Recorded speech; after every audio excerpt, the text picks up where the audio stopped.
aywa donc de quoi est-il le nom nag tey daf ñuy xamle ak benn soxna soo xamante ne amaana mun naa wax ne turam buñ ko tuddee ñu bëri dinañ ko fàttaliku ndax ràññee nañ ko loolu ci wàllum éducation waaye génération yu bees yi nga xamante ne wax dëgg yàlla xale yi ñàkkul ne xamuñu bu baax ndaw soosu liggéey te pourtant lu ràññeeku la Ousseynou Diop yaa ñuy xamle soxna soosu ma lay nuyu bu baax a baax. jërëjëf xam ngeen ni ñuy ci wetu cathédrale bu Saint-Louis fii ñu bare xàmme nañ ko ngir nag waxtaan ci kan Anne-Marie Javoué femme jigéen la woon boo xamante ni ci diwaan Ndar Géej ràññe woon nañ ko mooy kan lan la fi def nan la nekkee woon dañuy dem ci mbedd mi seeti ñenn ci askan wi ñu wax nu lan la ñu xam ci Anne-Marie Javoué. ñu ngi lay nuyu ñu ngi la fekk ngay defar sa caaf ak yu ni mel ñu ngi lay nuyu. ñu ngi lay fay baay. tur bi nan la. Soxna Guèye laa tudd. Soxna Guèye waaw soxna Anne-Marie Javoué loo xam ci moom. Yàgg naa ko dégg de xaw ma ko ci moom waaye yàgg naa ko dégg mënuma ci nag expliquer lu bari ndax xaw ma ci moom daal ndax fekkuma ko fi. loo dégg lan nga dégg ci moom lu mu daan def. Daanaa dégg ni borom jàmm la daana defoon mbedd yi di dimbali nit ñi nangam waaye nag mënuma ci xuus bu baax daal nag xaw ma ko. yàgg naa ko. merci beaucoup. damay dégg turam nii rek ñu koy wax ci am na ay kër yu muy joxe am na ay affaire ay maanaam daal nit ku baax la woon fii ci Ndar français la woon xaw ma defe na. mais daal loolu rek nga xam ci moom. loolu rek laa xam daal loolu laa dégg. jërëjëf ngir ñu mën ko xam nag dañuy dugg fii nga xamante ni mooy Saint-Joseph de Cluny Anne-Marie sœur Anne-Marie lañ fay fekki turandoom la ñu dem seeti ko mu wax nu Anne-Marie Javoué mooy kan kon bismillah.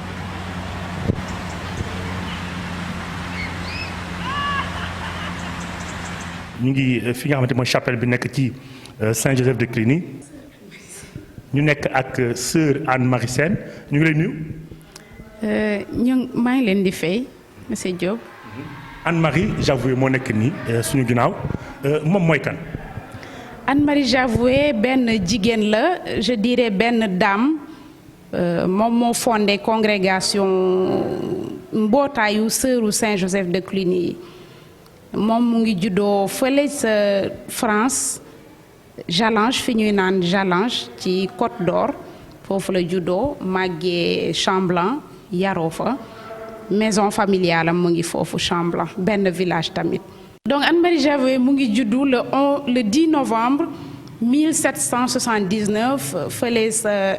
ca Jalange mais toujours toute sa vie dafa considérer naissance am comme étant le 11 novembre parce que le 11 novembre ci la baptisé jouru feetu Martin mu sell mi Saint-Martin. moom pour ñu mën ko xam lan ak lan la daan def ci réew mi. Anne-Marie Javoué ñëw na fii ni Sénégal en 1822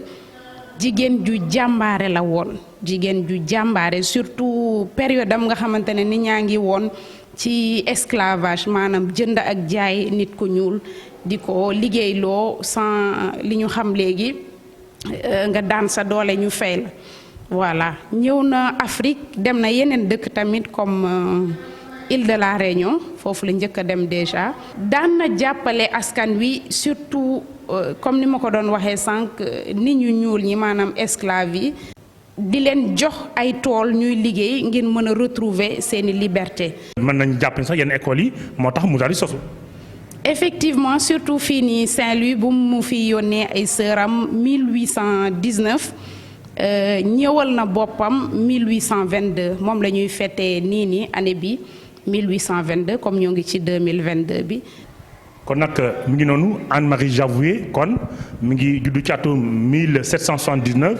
ma sœur Anne-Marie Sène moo ko daal di xam ne léegi mu nekk loo xamante ni lu am solo la jigéen la woon boo xamante ni jàmbaar la ci wàllu paj mi da ci taxawoon wàllu l'école bi itam naka noonu di jàppale itam ñi nga xamante ni dañ leen doon jàpp ay jaam mu ñëw taxaw ni loolu dafa war a dakk ndaxte dañu war am seen ay liberté Anne-Marie Javoué de quoi est-il le nom ki diwaan Ndar Géej Ousseynou Diop Habib Seck loolu lañ leen indiwoon tey àndoon ak ma sœur Anne-Marie Sène ci lu jëm ci wàllu éclairage bi. di ko jaajëfal bu baax Ousseynou Diop moom ñi ñu teewal foofu ak Habib Seck ca diwaanu Saint-Louis xam naa daal suñu métier bi daal war nañ ko gën a fonk ndax am na solo lool man li may romb école boobu yëpp am fa ay xarit yu fay jànge musuma xam ne soxna si wax dëgg yàlla liggéey na lu ni mel ci àddina bi di ñu war nañu fonkaat bu baax liggéeyu journalisme n'est-ce pas Aïssatou? Voilà, tout à fait, parce que chaque fois da ngay jàng yu bees, surtout cette rubrique là elle est super importante. te comme ni nga waxee dafa am ay affaires yoo xam c'est tellement évident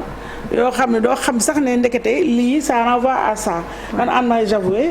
mosuma imaginer ne que def na vraiment parcours bi yëpp ci àddina donc je pense juste que c'était un nom xamoon naa ne figure bu am solo la li tax ñu tuddee ko doom école mais xalaatuma woon ne nii la comme ni nga wax rek sunu métier bi daal c'est un beau métier. Jacqueline. Oui, et puis ça c'est peut-être aussi l'occasion ñu rendre hommage ku mel ni Mariama Ba. parce que c'est aussi école bi gën a je pense xarañ ci jàngale jigéen ñi. te am na solo trop comme Kennedy. malheureusement Kennedy turu góor la yor donc pour man c'est pas la même chose tey n'est-ce pas c'est une école de jeunes filles. et puis aussi je pense que aussi hommage feu la magistrate Kane. Maïmouna Kane parce qu'elle était décédée aussi au mois de mars. Symbolique décès par rapport au combat des femmes. donc ñun ñëpp aussi ñu leen di xalaat bu baax ci bés bi. et puis di gën a masalu seen i njaboot yi ak seen waa kër yi. Aminata Liban psychologue je rectifie sociologue laa wax sànq psychologue loo xalaat ci soxna si di Anne-Marie Javoué xamoon nga ko. Je pense que comme li nga wax Sarah c'est très important justement de revenir. toujours si derrière tout yi nga xamante ne ñoo la ñu jox que mu doon stade yi que mu doon école yi et tout ça mais je pense que au-delà de ça li tax ñu xamuñu ko aussi ça fait partie de ni ñuy invisibiliser en fait jigéen ñi si dëkk bi on voit que comme je le dis souvent on dirait que ne Sénégal tout dëkku góor kese la parce que même jigéen ñi duñ leen jox turu rue yi turu avenue turu école turu enfin voilà c'est vraiment quelques femmes comme Caroline Faye comme Mariama Ba yoo xamante ne la ñuy jox école ñu tuddee ko stade mais on connaît pas aussi leur histoire derrière alors que je pense que c'est important de se réapproprier en fait l'histoire des femmes de ce pays parce que les femmes aussi dañu jàmbaare comme on dit on a participé à la construction de ce pays donc c'est normal aussi que turu école yi turu quartier yi mu doon aussi ay turu jigéen que góor ñi rek ñu bañ ko accaparer. maa ngi wax ni démb bu ñuy dalal Ngoné Ndoye ancien ministre sur le plateau da doon supplier la main sur le cœur le président Macky Sall ne ko na ngallaawaay nañu jàngale suñuy valeur xale yi. parce que boobu ba léegi suñu xamul Anne-Marie suñu xamul ñenn ñi nga xamante def nañu jaloore c'est parce que boolewuñu les valeurs dans nos curricula de base te jot na nag léegi ñu dugal leen ci li Senghor doon wax ouverture et enracinement bu ñu fàtte ñii parce que def nañu jaloore ku mel ne Anne-Marie Javoué mi moom moo créé la congrégation Saint-Joseph de Cluny bi nga xam ne dañ koy romb tous les jours muy jigéen ju mën góor dañ dem ba béatifié ko te xam nga église catholique bu lay béatifié il faut nga def lu rëy dafa def lu rëy moo tax ñu béatifié ko ba daal di koy jagleel 15 juillet bi nga xam ne ci la génnoon àdduna dañ ko église da koy fêter chaque 15 juillet am na benn roi sax bi ñu wax en France da doon wax ne Anne-Marie Javoué quel grand homme kon nga war a xam ne jigéen ñi yàgg nañoo xeex yàgg nañoo taxawal seen askan ñu jàngal la say valeur ngir nga gën a xam say droit sa àq ak say yelleef daf may ne day nekk benn transition pour ñu taxaw aussi parce que bu ñu nee 8 mars dëgg la war nañu waxtaan ci statut jigéen waaye war nañu waxtaan tamit ci àq ak yelleefu jigéen ndax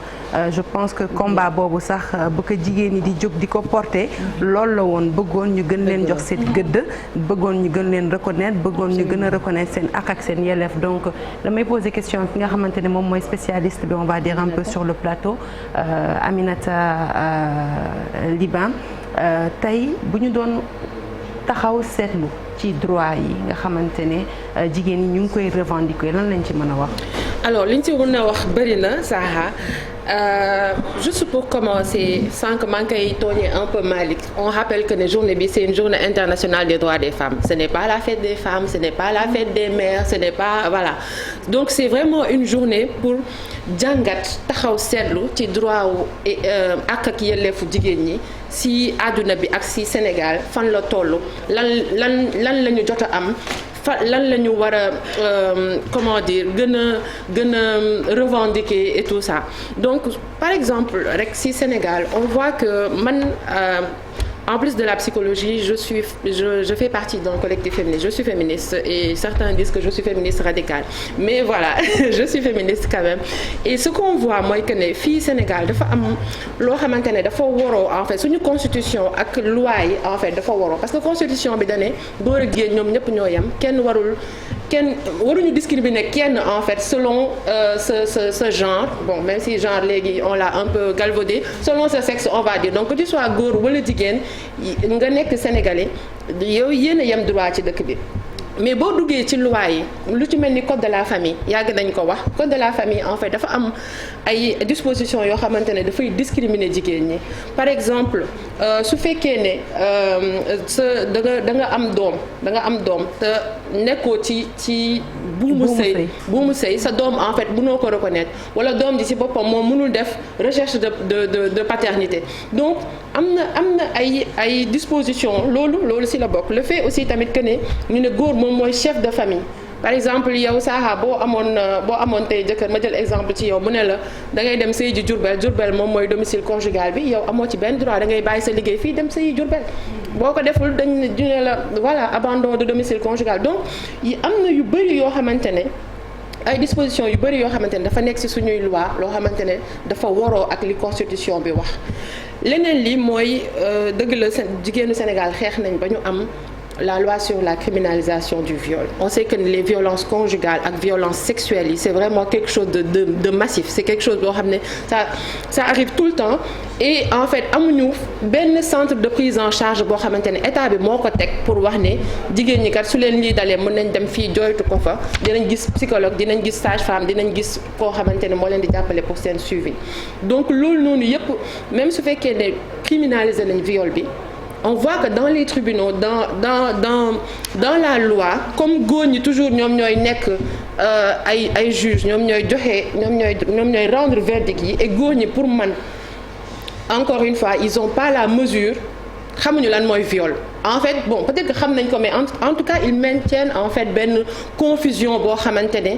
c'est pour renforcer leur position donc da ngay gis ay cas de viol yoo xam ne on l'a eu à Diourbel une fille de 14 ans qui a été violée par un monsieur de 70 ans boo xamante ne bi ñu demee dañ ko requalifier en détournement de mineur et il a eu 2 ans ou 3 ans de prison ce qui est complètement aberrant en fait donc il y a beaucoup de choses yoo xamante ne et beneen bi mooy et ça je le dis aussi assez souvent c'est tout ce qui est lié aux grossesses et tout ce qui est lié en fait à la maternité. Alors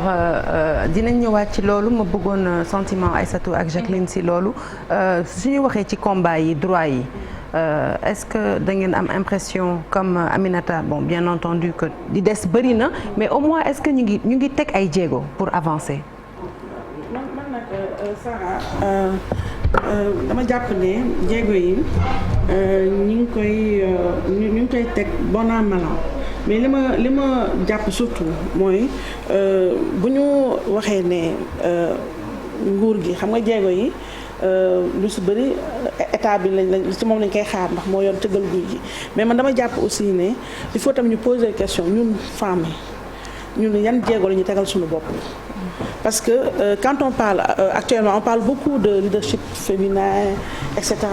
Depuis la parité je pense que léegi def na 10 ans quelque chose comme ça cette parité qui a quand même été un grand avancement ci la cause féminine comme sànq ni Aminata waxee genre léegi c'est galvaudé mais bu ñu waxee ne au moins cette question paritaire là nga xam ne 50-50 boo xoolee actuellement ni si local yi c'est pas respecté du tout et amul benn daan boo xam ne def nañ ko maintenant de l'autre côté jigéen ñi souvent moi j'ai tendance à dire et ça c'est pour le déplorer que ñun jigéen ñi aussi on a tendance à être des victimes consentantes. C'est-à-dire on est trop je dis pas que c'est la norme hein je ne veux pas aussi généraliser mais dama ne jigéen ñi dañu am tendance di larmoyer et moi ça m'énerve un peu ndax dama ne